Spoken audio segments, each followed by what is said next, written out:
नहीं मुझे कहली 2026 मसीहाटा गोटे निर्णायक परिवर्तन वर्ष हम बहुत घटना बहुत अघटन घट बाध्य घटापी कहली फकीरमोहन कॉलेज घटना घटे बोली कौन किए जानी आज भी 3टा घटना घटला किए कौन जानी सेमती बर्तमान सब घटना गुड़ाक अस्पष्ट अच्छी एवं 2026 मसीह केतक पारंपरिक उपराष्ट्रपति निर्वाचन राज्यसभा निर्वाचन पंचायत निर्वाचन बहुत घटना गुड़िक अच्छी से दृष्टि 2026 मसीहार राजनीतिक चित्र को देखि सारा ओडिशावासी एक स्पष्ट चित्र पाइपर 26 मसीहा गोटे निर्णायक वर्ष हम ओडिशा कौन से एस्ट्रोलॉजर नुहे कि वास्तविक नुहे 26 मसीहाटा ये हम जो अस्थिरता सृष्टि होची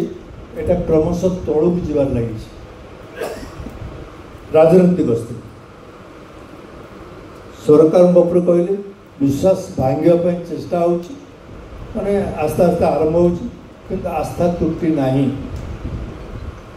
ये 2 नंबर प्रश्न। तृतीय नंबर प्रश्न हूँ आहरी केतक प्रसंग अच्छी जमी आम कहीं जान फकीरमोहन कॉलेज जो घटना किए जानता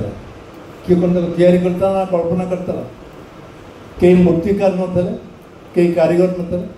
आज भी घटना घटी 3टा जगह माने जी घटना को देखुव जिते परिमाण पीड़िता महिला माने पोड़ी मरुंच मोर मन हुए जमी माने अग्निदेव जमी सतरे लगी जाइए ओडिशा सरकार सेमती एक अवस्था हो एक चिंताजनक समस्या समस्त एभली अवस्था ओडिशा के नाला आगु कौन घटना है आगु बहुत घटना है ओडिशा जहाँ आम भी इश्यू करूँ किंतु क्रमागत भाव में जो नारी अत्याचार जो पोड़ी जावा घटना ये समस्त को एक चिंताजनक अवस्था को नहीं जाऊँ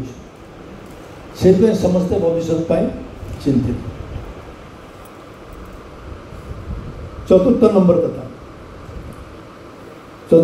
कथा हूँ उपराष्ट्रपति निर्वाचन और राज्यसभा निर्वाचन ये कौन पर समस्या तक समस्ते जानी तो से चिंता करेंगे लोक चिंता करेंगे कौन हम पंचायत निर्वाचन आपको आसपे प्रस्तुत रहा पड़ो पंचायत निर्वाचन पर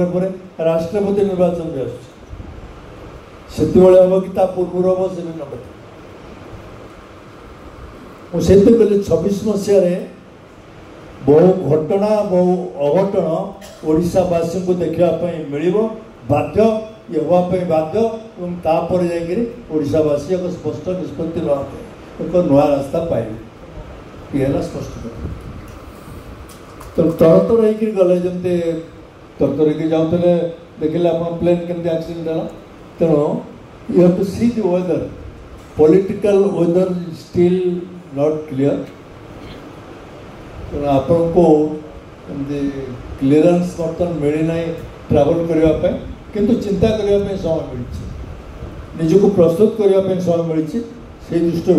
समस्ते निजक तैयारी करेंगे चर्चा करेंगे आलोचना करेंगे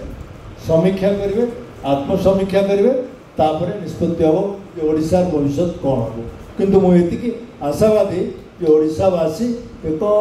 नुआ सकाल देखिए नुआ भविष्य देखिए एते आदौ सन्देह नहीं तेणु मात्र व्यक्तिगत भाव में धन्यवाद।